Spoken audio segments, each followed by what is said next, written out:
let's start this session. So, hi everybody. This is Adriel William. So, and people are gonna keep joining in between, I think, for a while. But we can start our Q&A session. Like we can discuss about Caapid area, where you guys are, how's your process is going, what questions you wanna ask regarding it, and I'm more than happy to answer questions for you guys. So, if anybody wants to unmute and ask something, they can. I'm more than happy to answer questions for you. If anybody is preparing for USC, I can discuss about that. If it's interview regarding question, you can ask.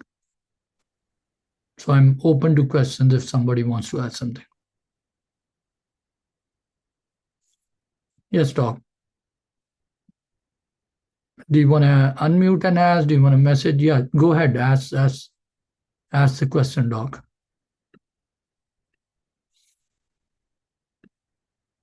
Meanwhile, anybody else want to unmute and ask? Hi, Dr. Adriel. I have a question about the USC interview. I know that it's problem-solving interview. Can you just give me the one example of that interview? I mean, I know there's a lot of people in the group, like 10 people, and but I don't understand actually the topic of this problem solving. Is it? Have you seen? I know. Okay. Have you seen the videos I made over the past years on this? No, I haven't seen yet. Okay, I'll share it in the group, but remind me afterward. I'll share with you in detail. Right. So I did my interview back in 2019. PPL is problem-based learning. So in USC, which is a pretty good school, one of the things that they do is throughout the 2 years they break you down into groups, into 7 8 people, where you break down into group and they give you topics to discuss and create, find answers and everything, and then they ask you to come and discuss in class. So that's how most of their curriculum work. That's why their pattern of interview is different from other schools. In other school they will make you sit one to one and they will ask you, tell me about yourself, tell me about the strength, weakness, blah blah blah. Up here they don't do that. What they do is, and if you watch the video again, I go into quite a lot of detail. What they do is they make you break down into 5 group, 4 to 5 group, and there will be one facilitator, and they will give you a case scenario that uh, somebody, there were a couple of doctors or a couple of nurses, you were working in a hospital, and during that time, when you came down or you were in the elevator, you saw a couple of nurses discussing about a patient, and they will give you a couple of different scenarios, information in that scenario. The patient has this medication, patient had this issue, patient had that, the nurses were immigrants, they were discussing about the patients, this area, that area. Now they will say discuss as a group, that whether nurses discussing a patient's personal matter in the elevator can be an ethical issues. If it is, what were they like, they will make it a little bit complex, so it won't be a straightforward answer. Like, two kids came from Canada to California, they went on ride, they ate food, they slept in a new place, and next day they had diarrhea. Why do you think? What's the possible cause? How will you figure it out? So it's not a very straightforward answer, because there are 10 different things going on. Now, Yeah, they just want to check how you think, right? How you're solving the so in problem. the video, I talk about their main issue is not if you can solve the problem or not. They are looking at your behavior, how you interact with other people, how's your problem solving skills, and can you communicate along with working with other people. So that's the video. Once you watch it, I gave example of back when I was giving the interview, and I tend to be very talkative, right? But I had to be very careful, the people that I was working with, that I don't try to overshadow somebody else or look overconfident, and also see who the other people are. Like, if somebody has 10 years of more experience, obviously whatever he's saying might be better than what I'm saying, right? So these kind of things. The other thing that I'm doing every year to prepare people for PBL, I do a a session with students. So I'm doing one on 19 October where there will be a group setting. I will break down into smaller groups and I will give you similar scenarios that they gave last year. And then I will ask people to discuss, and I will be kind of like a facilitator. And I try to give each and every person feedback on how they are doing, what things they can do to improve their uh, coordination or teamwork or overall communication. Some people tend to be very shy in groups. Some people tend to be very loud. Some people are a little bit hesitant with their accents. Some people tend to be overly scientific. They will try to go into, I will do this exam, that exam. They are trying to solve the problem. And then I have to tell them, you're not there to solve the problem, you're there to work along as a team. So understand what is going on so you maneuver your answers according to that. Does that make sense, Doc? Yeah, sure. Of course, I understood. I have one more question about actually USC. Since you were interviewed there, maybe you have details about that. So, so far we have like 120 students there. And do you know if there is gonna be any more, batches for the interview, or it's just one time? Because I I have, did Doc, did you get an interview? I did, yeah. So why are you concerned about more or less? Because I was trying to understand how long I will wait for the answer of this Doc, university. Doc, here's the thing. The point is right now, you if I was you, you have a bench exam too, right? Yeah, And you that's have this exam. mm-hmm. So you have 24 hours every day in which you 8 hours have to sleep and rest of the hours you have to work. And then you get 3 to 4 hours to work on your interview and your bench exam.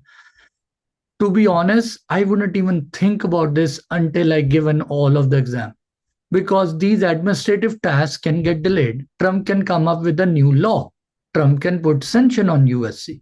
Trump can put sanction on everything. The administrative person can get sick. COVID can happen again, right? So you Yeah, can't control the things that are beyond your control. Plus, you already are on a limited timeline because your interview and bench exam is on 23rd, right? 20, yeah, 24. you have limited time. Now you're taking out that time and utilizing it to figure out what's going to happen after 24th. My suggestion to people in your position, when I was there too, I would pray, whether it comes after 1 week, whether it comes after 1 month, I hope it comes in a positive way for me. If you have to take 2 weeks more, I'm not worried. Just give me acceptance. So Mm-hmm. rather than trying to calculate their timelines and how their office work, focus on conquering that bench exam, because even if they do it next day, give you the decision, or even if they do it 1 month later, if your performance is not good enough, you're not getting anything positive. So right Yeah, now, if you're a student, you need to make sure that your bench exam is so good that some you can be blindfolded and still able to do a crown prep. That's the kind of level you want to achieve. mm-hmm. There was somebody who this happens, they said the adjacent teeth was nicked, already damaged. And they kept telling the school, but they did not believe it. Now, I tell people this can happen. The first problem that people make is because they had not prepared enough, they are already panicking. And when something goes wrong a little bit, your loops break, something happens, rather than understanding, okay, problem happened, how do I solve it, they start panicking, they start hyperventilating, they go into a trouble mode. And the reason that happen is because you if you spend more hours in, imagine if you're in a football match and the referee is rigged, he's not on your side, he's on the other side. What I will tell you, that you should be playing so good in football that even though referee is rigged, you should still win the match. Do you Mm-hmm. understand what I'm saying? And this Sure. can only be done by spending more and more and more hours. You you might be, when did you graduate, Doc? 2017. 17. So Yeah. man, there will be people who are 2010 graduate and they have been preparing for bench exam about 5 years or 3 years more than you did. Yeah. They have been waiting for this opportunity more than you did because they are getting older. So when they go into bench exam, they can, they are like lethal about it. They will do it within half an hour and they are precise at millimeters. So if your brain is making you focus about how the office is working and when the answer is working, I would tell your brain to focus on your hand skill because it's going to be more competitive than you think. Yeah. You don't want to worry about when it's going to come. You should be worrying that my skill should be at par, that whenever it comes, I have positive performance in that. All right. Does that make sense, Doc? Yeah, thank you so much. Yeah, Sure. that's precise. Sure. Thank you. Sure. Yeah. Afterward, I can send you the videos and the course I'm doing. If you want to join, you can. It's up to you. Okay. What are the questions you guys have, guys? Anybody want to unmute and ask? Guys, anybody want to unmute and ask? Okay. I want to ask one about, I don't know how to really, I want some advice or what I should do to improve my application for next year.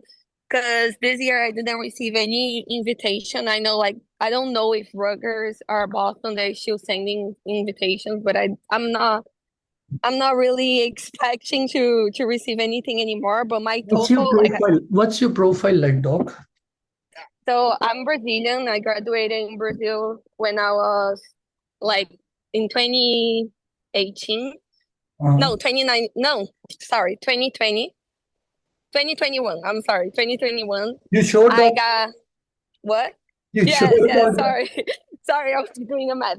2021, and then I went directly to my master's. I did master's there in Brazil. I graduated last year So, Doc, to America. What did you do masters in? Biostatistic, perio, surgery, what? I did Master's of Science in Pediatric Dentistry. Okay. And then I moved to the US. I started working as a dental assistant. Then I became a treatment coordinator while being a dental assistant as well. Where? And what? Doc, where did you do the dental assisting? In Atlanta, Georgia, Okay. in the United States. And what year did you come to US? A year ago, a year and a half. So I will have like 2 years of experience as a dental assistant by the end of this year. Okay. Okay. And what's your TOEFL score? 97. But I only took one, so I think I will try to take it again. Okay. So, any preceptorship, any hands-on courses, anything else that you have done? I did a lot of hands-on courses. Like I did 2 courses last year in the New York dental conference. I have like research too that I did on my master. I have several research that I published. I have a community service. I have a lot of voluntary work. I have like work that I went to the Amazon. I have a lot of voluntary work here in the US too. And that's it.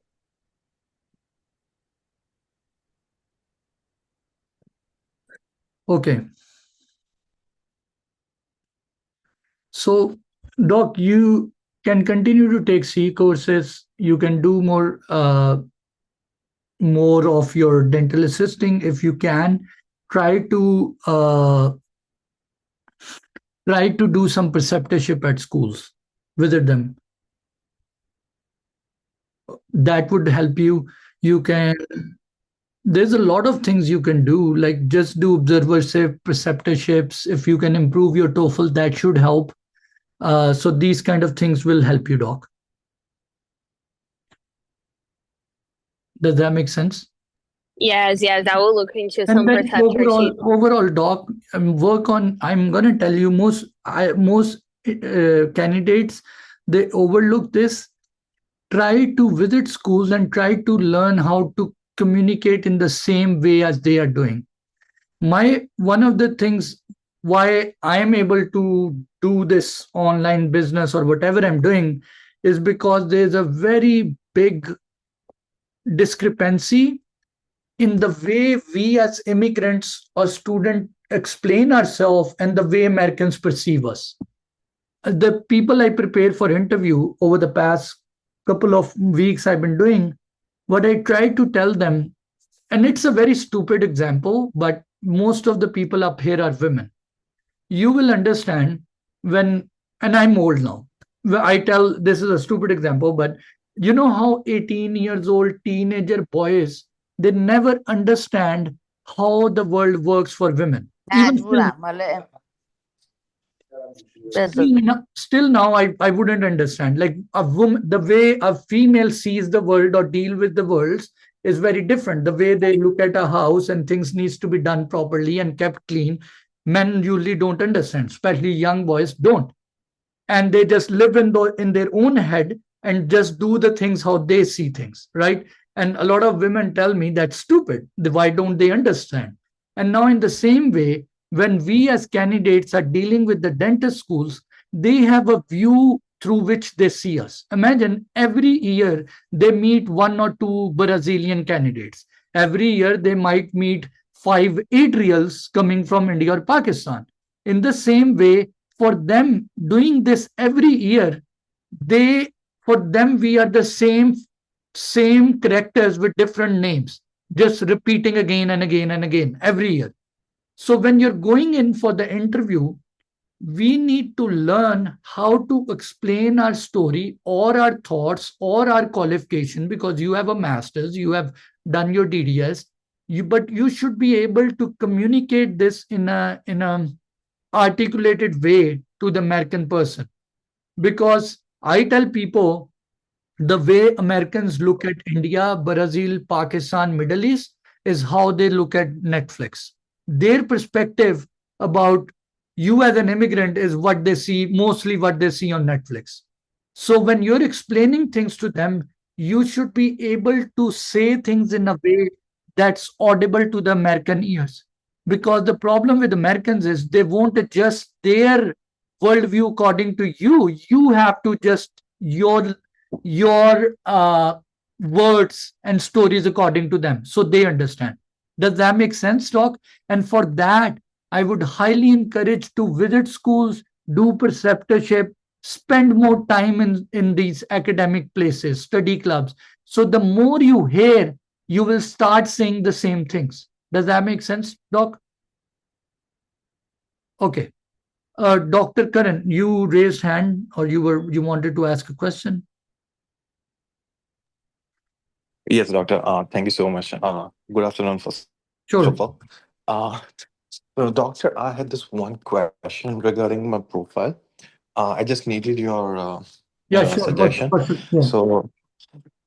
So, doctor, I was thinking, is it okay? So, let me brief you little background. Okay. So, I graduated from dentistry in 2020 from India. I moved to US in 21 and did my master's in health administration. And I worked as an assistant, and currently I worked as a clinical practice manager of a dental office. I'm sorry. So I just wanted, and I'm also doing my master's in project management, correct? So this is my second master's. So I just wanted to ask, is it okay if I remove my PMP, project management master's? Because that's what I've been thinking that When are it's you not going to resonating. complete it? When are you going to complete it? So it will be completed next April I 2026, don't think doctor. you should be removing it. Why? Because you're studying more than an average person. I have candidates who got into Indiana and she was from India who had to do two masters because of the visa issue. That's very common. But just Hmm. because you're studying more doesn't make you a bad person. I mean, because so doctor, I got an interview from UW, and I also did got the bench there, but I couldn't get it. But they For asked the me the bench, interview. Sorry. You did not get accepted because of the bench, you think, or because of other reasons? No, I think it was because of the bench, and I know I was a little Look, nervous, one of so the it was things I can tell you, 90% of people I'm dealing with this right now is because I don't know, for some reason, people, especially people who have been in the field for 4 or 5 years, have faced a lot of rejections. And what happens once you feel you go through that rejection, you're very disappointed. And to take out that disappointment, you go and take a typodont and you start cutting teeth every day. You keep doing it. Now, those right. people, and comparatively, people who are in their first or second cycle, they go in their interview, they are very enthusiastic, they watch videos, prepare their interview. But when it comes to their bench exam, they, sorry to say, but they are just crappy because they haven't spent enough hours. They have not prepared. So in your case, I'll come to that question, but I'm saying this to everybody, even people who are watching this. Please do not take TOEFL lightly and do not take bench exam lightly. You would not be accepted to school if you're not good at these things. Okay. Yes. So, Right.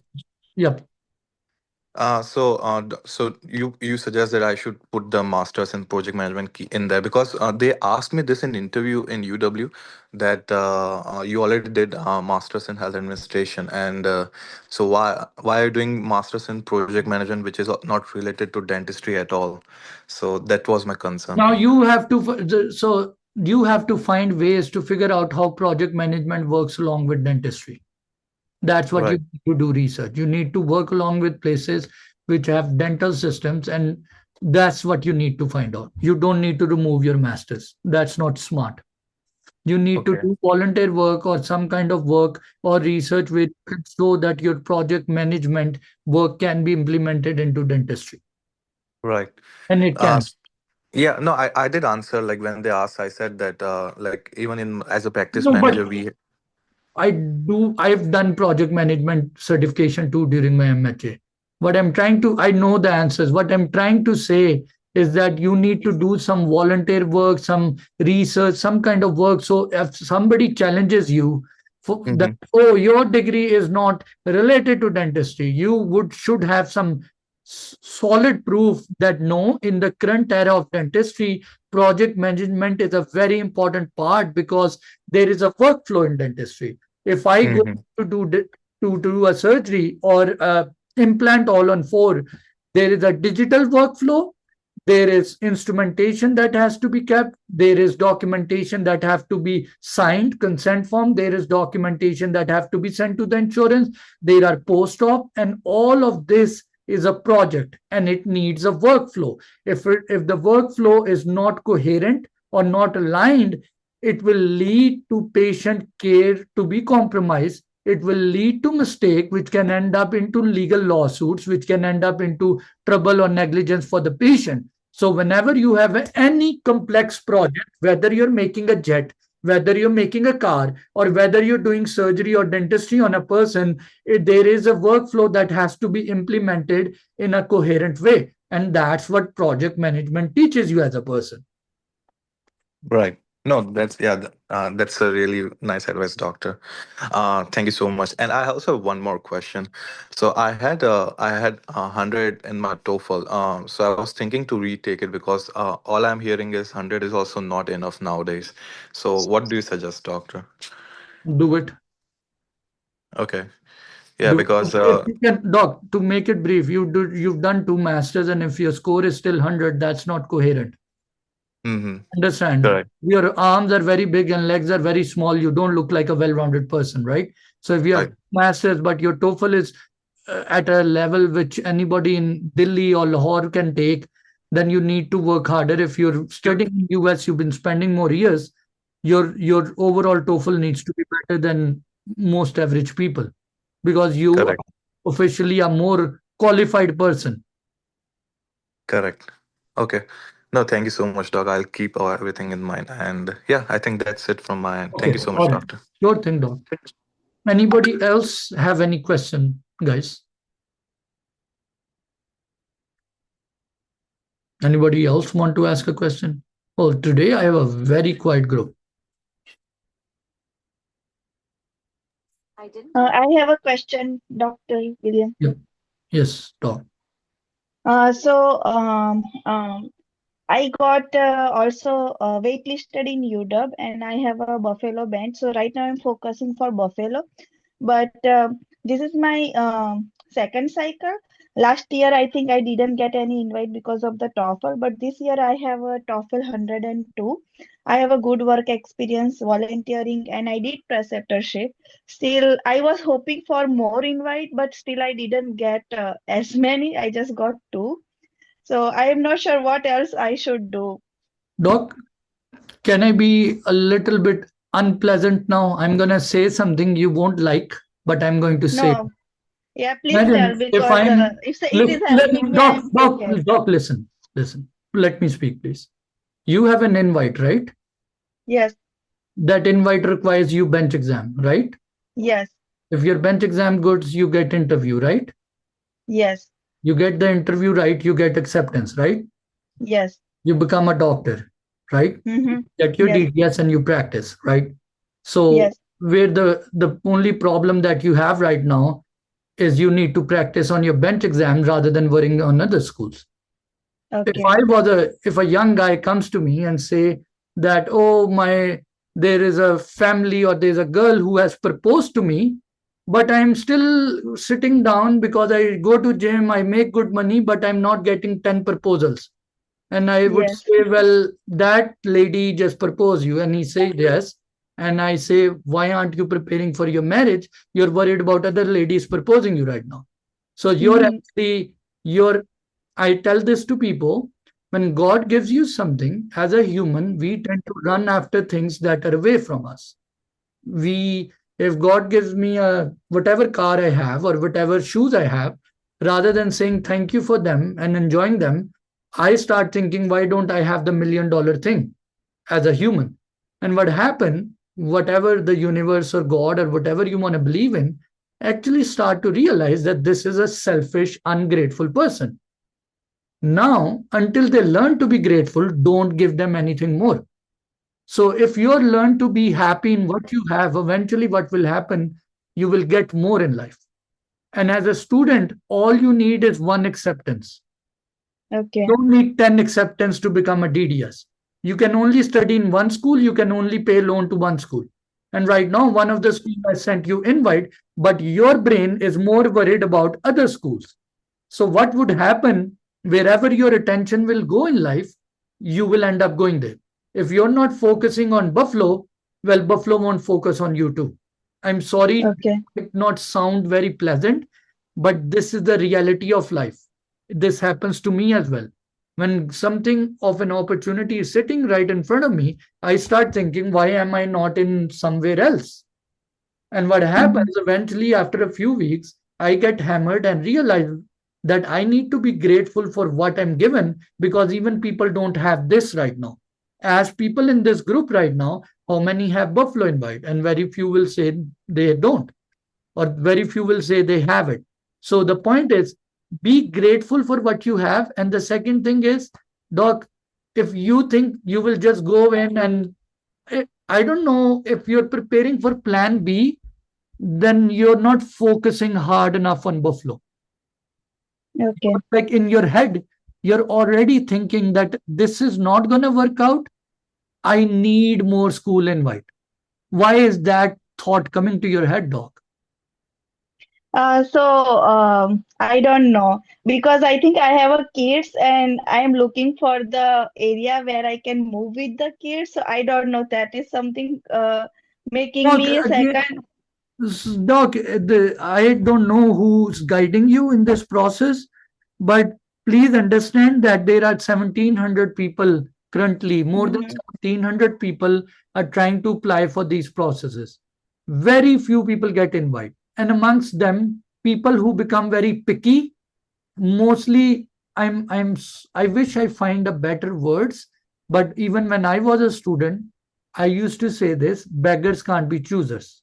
And if you're choosy already, well, I doubt you're not understanding what's going on, Doc. They don't need us, we need them as a student. Yes. So Okay. figure out what you want to achieve and how much. If you had 10 acceptances or 5 acceptances or 4 acceptances, and you say, doc, I don't want to go to this school because my kids will have a difficult time, I want to go to California or Texas or New York, I'll say go ahead, whatever works for you. But right now you don't have any acceptance in your hand, but you're very choosy about things. So be realistic about what you have in your hand and where you want to go. This is not a very easy process, doc. It's getting very competitive every year. And if you're not hungry enough, somebody else is. So if you're spending all this money, you're traveling up there, but you have second thoughts, be very careful about what you're doing. This is not a smart way to do things. Do you understand what I'm saying, doc? Yes, yes. This is some, because every move end up costing you hundreds or thousands of dollars. And if you're just going into enjoy and figure out what I'm going to do in life, well, your plan will cost you a lot of money too.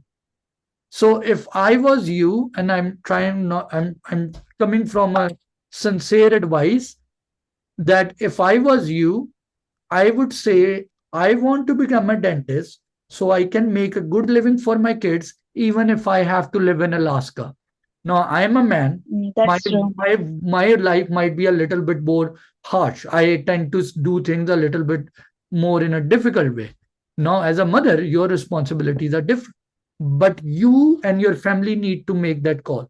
I'm no one to tell. Yes, You need to figure out whether we can live in Buffalo or not. If you can't, don't waste your money and their time. If you are going to go all in, make sure you conquer, because there are people in the group who gave bench exam and got rejected. That disappointment will break your morale. You will feel like a lesser person. The problem that will happen, your own spouse and your family will say, how did the bench exam go interview? And you will say, well, not so good. And they will say, then you just wasted another $700 or few $1,000. And next time, whenever you will go, that failure will sit on your shoulder and make you feel like a loser. I'm sorry for saying this, but doc, the earlier I tell you this reality, the more prepared you will be.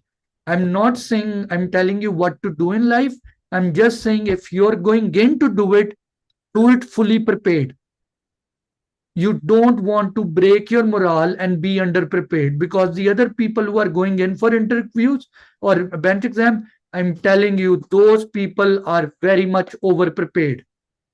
And if okay, you're already thinking about a backup in your life, well, then your focus is not at the right place, doc.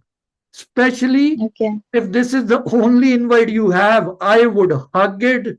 I would grab it. I would not let it go. Do you understand what I'm saying, doc? Yes, Even ask people up here, even getting one invite, and Buffalo is a very good school. Even getting one invite is very difficult. People are going into schools that are very expensive because they don't have any options. And Buffalo is a very reasonable school which teaches you good and doesn't charge you too much. And no place mm, is ideal unless you go back home. Where, like, we are in a foreign land.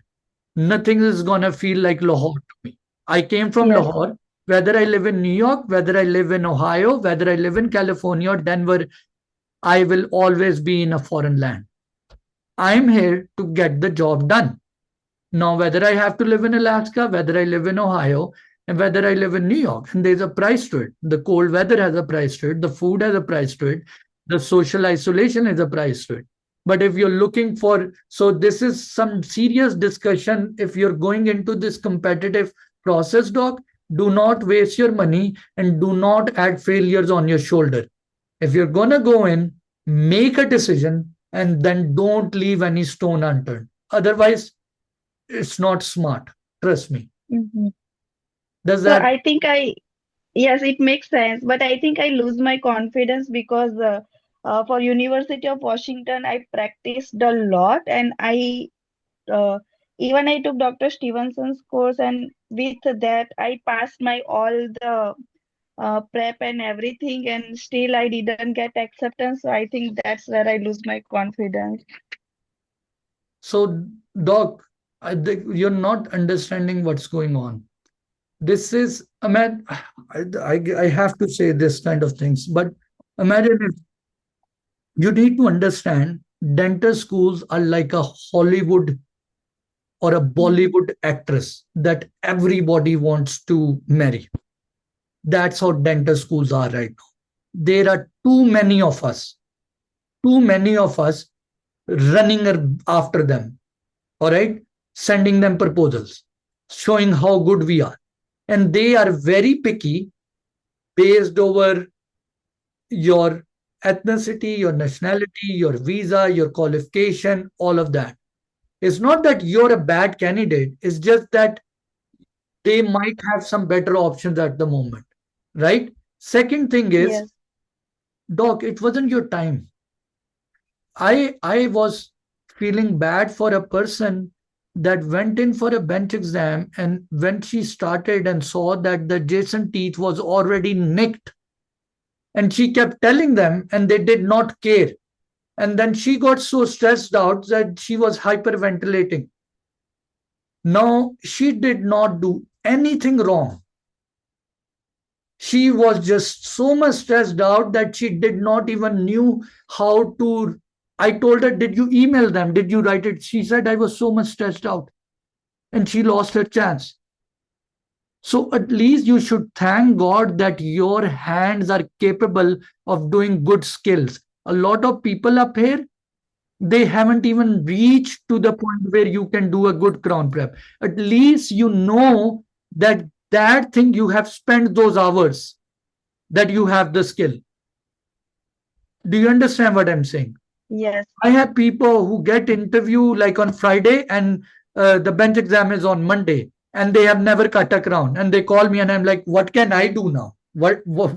There's no magic potion I will put in a water and you will drink and you can do a crown prep, because it's a skill.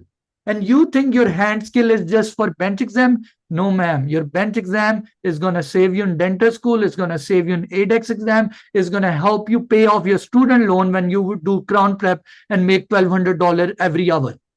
Do you understand what I'm saying? that's true. Yes, I So understand. stop living in minutes. Look at yourself in years.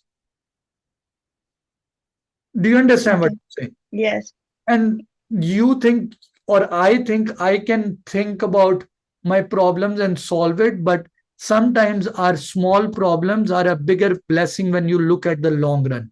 So I am trying my best to say it in a sincere way.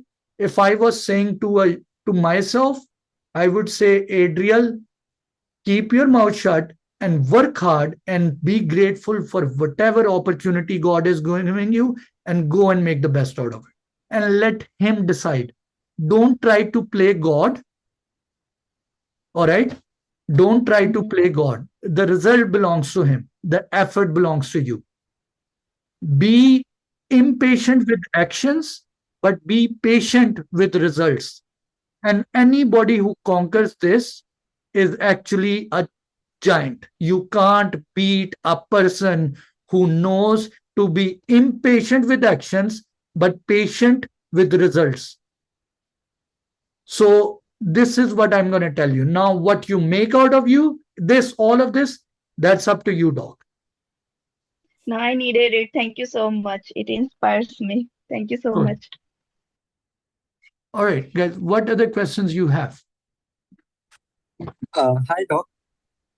So actually, I'll be applying for my first cycle in 2026. I came to US 1 month back. I have enrolled into the Masters of Public Health, and I have completed my dentistry in 2024 last year. From, So I'll be starting from yeah, where did you complete your dentistry from? from India. Okay. So I'll be starting to prepare for everything like observerships, volunteer, dental shadowing, and CE courses. So I just wanted to know, and I'm in Los Angeles. So I'm looking for like CE courses in UCLA or USC, but currently there aren't any. So how do you want me to approach for the next like the cycle, step by step, like? Doc, right now you need to do your masters. Have you done TOEFL? No, I had done my Duolingo to get So, into the Masters in Doc, Public Health. Doc, have you done TOEFL? Yes or no? No. Then here's a big giant that you need to slay. Again, Okay. ask people in the group, and anybody can unmute and tell our dear doctor up here that TOEFL is a big pain in the butt. It's actually a pain in the butt. If you think you will just walk into that uh, exam and you will get 110 or 105, most people don't. And most candidates which are fresh like you who come here, they are like, doc, I want to do this, I want to take C courses, I want to do preceptorship, how can I become the best? I tell them this very straightforward. You can buy preceptorship, you can buy CE courses, you can buy observership, you can buy interview prep, you can buy bench prep course, but you can't buy a TOEFL score. So if I was you, I won't even think about anything else until you get 110. Does that make sense what I'm saying, Doc? Yeah. Okay. Yeah. So don't worry about the future, worry about just Okay. tomorrow. And in your tomorrow, TOEFL is your biggest enemy. So conquer Okay. it first and then worry Okay. about the next mile. Does that make sense? Okay. Yeah. All right. Any other question? Hi, Doc. I'm Vaishnavi. So this is my second cycle. Uh, Actually, this cycle I got waitlisted to two universities. And I did not get any other invites. I asked right now. I got are rejections. I want to know for next cycle what should I improve. What's your overall profile like, Doc? So I completed my dentistry in India with a 3.5 GPA. Then I did my master's in USA in health informatics with 3.7 GPA. Then since 2.5 years, I'm working as a office manager, treatment coordinator, and dental What year did you graduated in India, Doc? 2021. And 2023, I graduated in master's in USA. So since your masters was in what sort, Doc? it's in health informatics. And then after your masters, what did you do, Doc? Since 2 years, I'm working in dental offices only, like dental assistant, office manager, treatment coordinator, like that. Okay. Have you done assisting? Yes, I did assisting as well.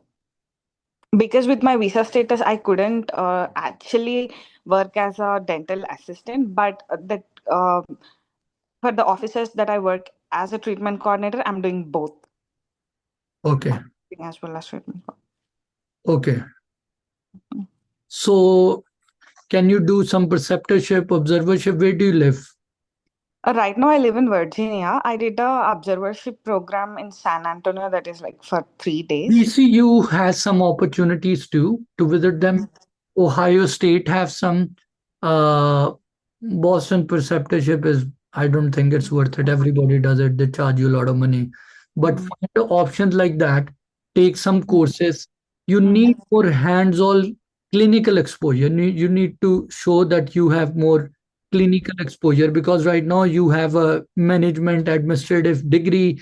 Your skill is more on that side. So you want to do that to show that you have more exposure on like clinical stuff. So that's what you're missing. Okay, got it, Doc. So right now I'm in confusion that if I have to apply to Colorado or not because I did not get any other I would apply. interview. Doc, Okay. I made videos. I don't know you guys watch it or not, but Yeah, I saw when them. you have a master's, Mhm. Colorado give you preference. In Colorado is one school which is anybody who's listening to this. Colorado is one of the schools, I said it in the video, which I didn't have any dental assisting experience and they give me acceptance, the first one, because they look at people in a very well-rounded manner. So if you can do good bench exam skills and if you have a good profile, if your TOEFL is good, your SOP is written right, they will be encouraged to have you. Okay, got it, Doc. For Colorado, may I know what do they look for specifically in a student?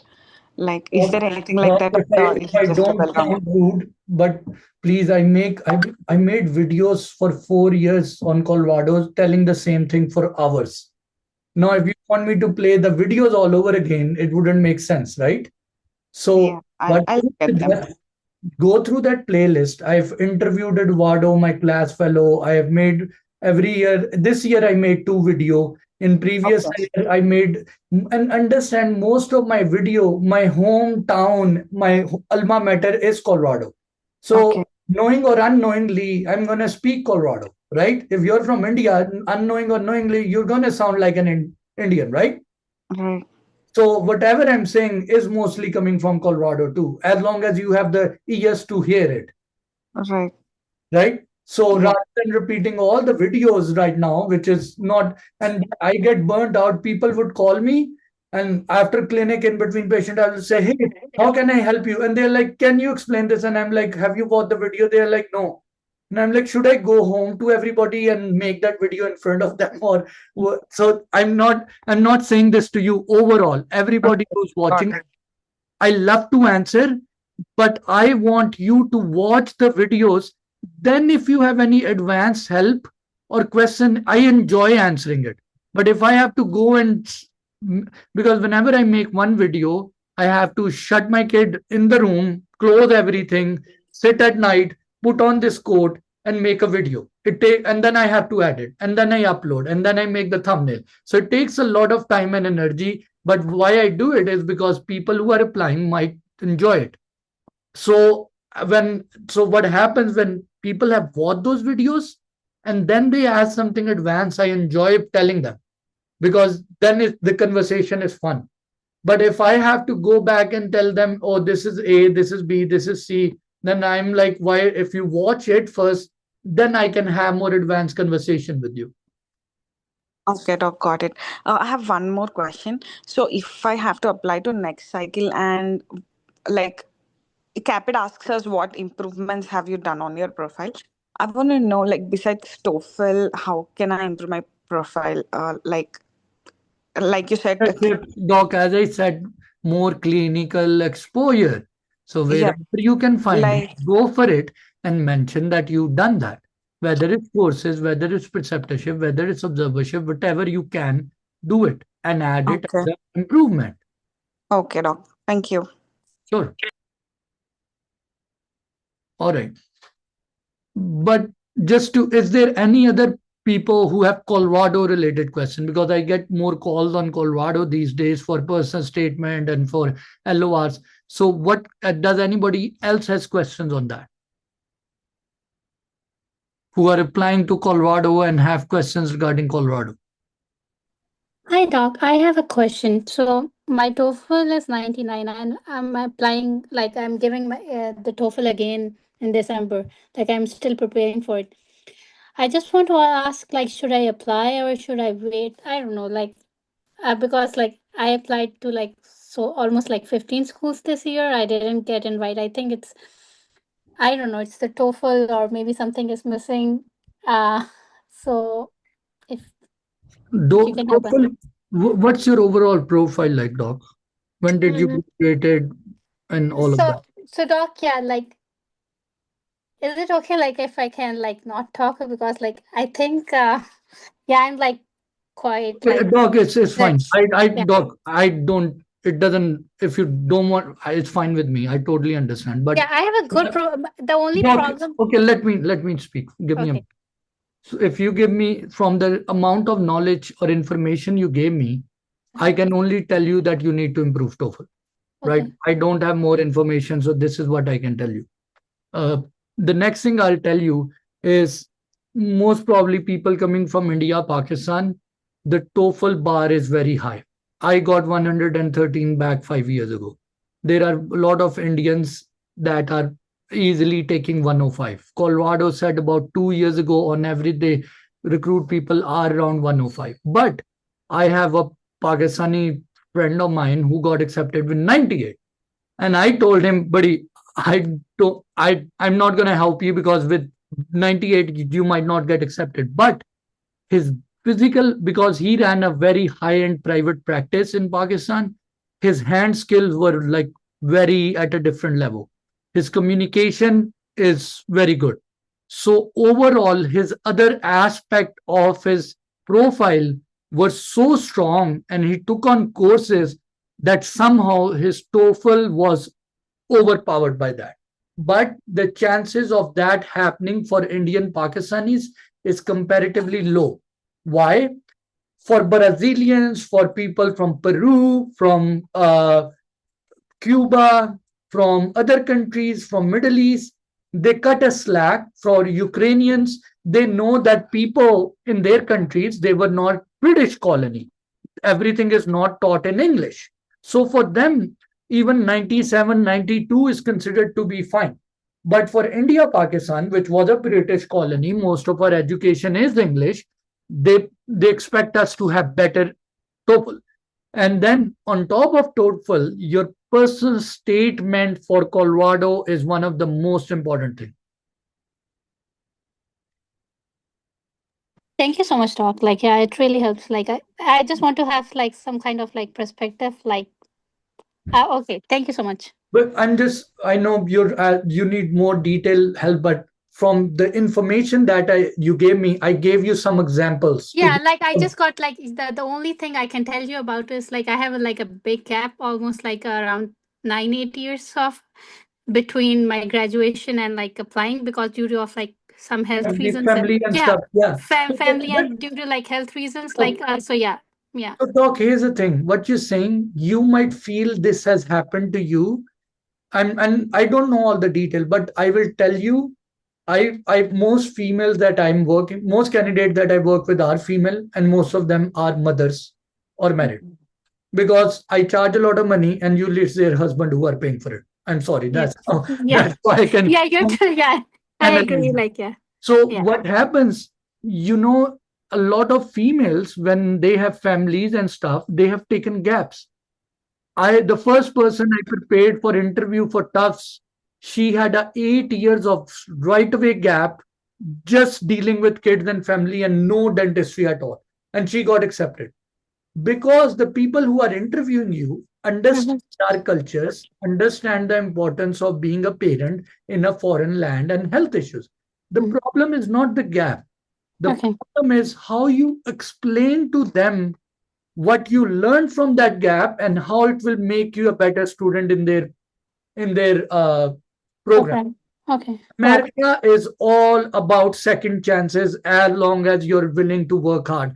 My problem with a lot of immigrants are, especially people coming from my country and a little bit from the India too, they think they are very privileged, that America likes hardworking people. They will give you a second try, a third try, but you should be humbled by life or by the processes. As soon as they sense a little bit of ego or like self, any wording, the way you put up things and say, oh, I earned this, I did this, I was working with the oral surgery department of College of Physician and Surgeon in Pakistan, they like go out and work hard and come back next year. Yeah, definitely. So yes. Sorry to cut you off. Can I like contact you like afterwards, like on email, like if that's like or like set an appointment with you? Okay. Yes. Thank you so much, Doctor. Thank you. So overall, yes. Oh, Dr. Adriel, I had just one more question. Thank you for the information you are sharing with us. So for the Colorado, I want to apply as well, but I have questions. So I heard that the personal statement should be like only for Colorado University. It means I have to write something that I'm interested in Colorado only. So the personal statement should be different from the one we are applying for Caapid only. Yes, that's why yes, Doc, that's why I made 2 videos out of my life. I took out those hours to make those videos to tell you had videos. All right. That the Colorado, let me tell you, since you're asking too now, and the other person was asking that that the personal statement for Colorado, and they said, and Doc, in that video, I told that Colorado is doing a virtual tour. You can sign up. I don't know if everything is full, but they were giving options to students to sign up for a virtual tour on Zoom to join the session and ask Q&A from the professors and program director, which is a great opportunity to connect. And in the video, I said that Colorado, since I applied even before that, they make students write a separate personal statement focusing on why you would be a good fit for Colorado and why you want to come in Colorado. And it should be 3,500 characters, not 5,200 characters like Caapid. Along with that, they have other supplemental questions and they want you to upload 3 separate LORs. And in their LORs, you write your professor's name, an email address, and an email go to your professor. He opens up on the link and there are 3 questions regarding you. Why is this person a good candidate? Do you recommend them for advanced education? And some other question. So it's a different, the video name is why Colorado is different from other schools. And that's the same thing I explained to people, that Colorado is a very good school because it has 40 seats, it takes a lot of diversity, it is not super expensive, and it's beautiful to live in Denver. But their application is very different from other schools. And I've been making videos a month or 2 months earlier to prepare people that if you're going to apply, start preparing that personal statement, start preparing for those LOR separately. And I provide writing services as well. For the personal statement, I'm helping some candidates rewrite. So what I ask people is to write a rough draft or give me a rough draft and resume, and I'll work on your expression and I will rephrase your writing. And I send them a rough draft back. They read it. If they want certain changes, they write their comments on it and email it back to me. And then I work on it. Then I send it back to them until we get the final thing made. And I charge $600 for it. So and there are people who need help with the writing the LORs and all of that. There are separate charges if somebody, and I shared these in the WhatsApp group too. But yeah, Colorado, I think it's a good school. If I would have not gone to Colorado, I would have gone to USC. But overall, it's a good school. Colorado, it's not super expensive, and it's a small program, 24 months in and out. So that's good. Okay, I see. I just worked with with only one doctor. I went to shadow him. He was graduated from Colorado a few years ago. That's the only connection I have with Colorado. Even What with is that, his we can name? work. What is his name? Dr. Fadi Hassan. He is working in McLean. He's the surgeon, perio. Do you know him? No, if he's perio, no. Yeah, he's perio. So that's the only connection with Colorado I have. You don't need connections. You just need to watch these videos. You can sign up on that virtual tour. You can create connections. Nobody has even it's not like you need to be blood relative of the program director. So I mean, for my recommendation, should I also ask for the recommendation letter from him and send his email so he can answer the You questions? can pick whoever you want to. You can pick him, you can pick other people, whatever works for you. That's a comparative thing. You have to see, okay, these are the 5 people. Out of these 5 people, Dr. Fadi makes more sense. My dean makes more sense. That's something you have to figure out, that who makes the most sense. Yeah, And I mean it's the comparative. recommendators from Caapid can be different from the one that I will write down for the Be Colorado, different, right? same, doesn't matter. Can be different, Okay. can be same, doesn't matter. Yeah, I see. And Yeah, I meant the connection, like not because I have connection and he will give me any I was just trying to explain that I only know about the Colorado because of him. I made so much again, if you want to know more Colorado, just watch those videos. Yeah, sure. You will get a lot of information. And then again, the best way to create connections with schools is to, I say this in my videos, guys, everybody who's watching this, I'm going to give away my secret to how I got accepted to 4 school. Yes, TOEFL exam, everything was good, but I did not have dental assisting experience. I had a big hole in my profile that I had never done dental assisting in US. I did some shadowing, but I had no dental assisting. Now, I can speak, I can present myself, I can be very confident in what I'm doing, but there is a hole. And in one of my interviews, even before so here's a funny thing I'll tell everybody. Everybody who's applying has some kind of weakness in their profile. Nobody is 100%. If they are 100%, they would be too old, or they should be teaching. They should not be becoming student. So nobody's 100% in their profile. Now, when I went for my Colorado's interview, they did not knew that I joined the Zoom. For some reason, they could not see me. And I was in the Zoom call. And they were discussing this candidate, Adriel, he has not picked a handpiece since the past 5 years. Because I did my dental school and I went into oral surgery residency. I never did general GP work officially. Now they were discussing about me and I'm saying, hello, hi, I'm in the call. And they couldn't see me. So I'm like, okay, speak, and I'm listening. And after 2 minutes, they were like, oh, you're here. I was like, yeah, I'm here. So what I'm trying to tell you, that it was one of the school that takes even fresh grads. They take people who are 56 years old, people who were lab techs, people who have just done volunteer work.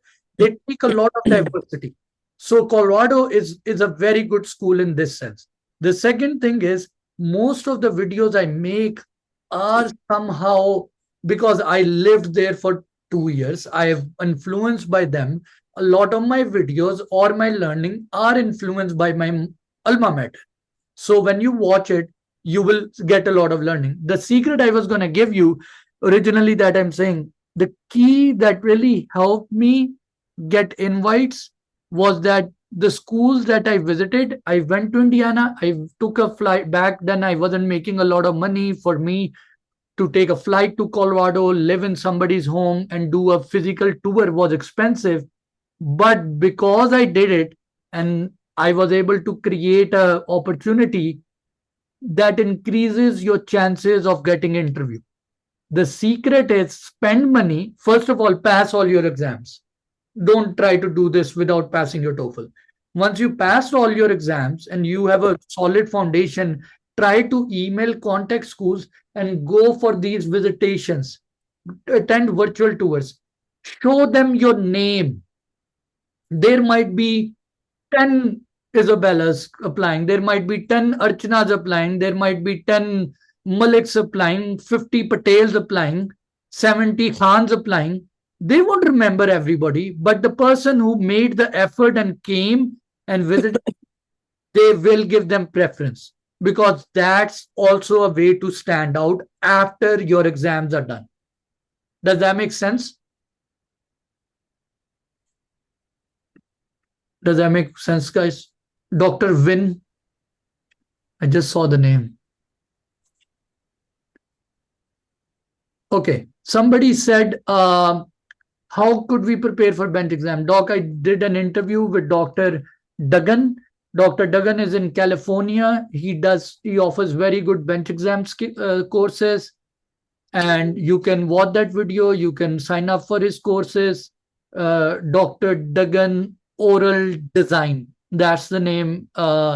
And people who are working who take SOP service or interview service, I can provide you 10% discount at his courses if you're working with me.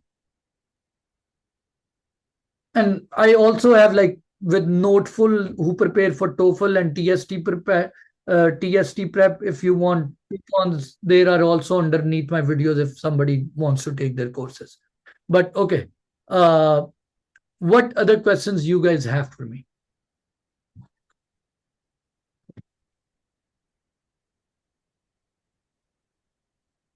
Guys, no question? All done?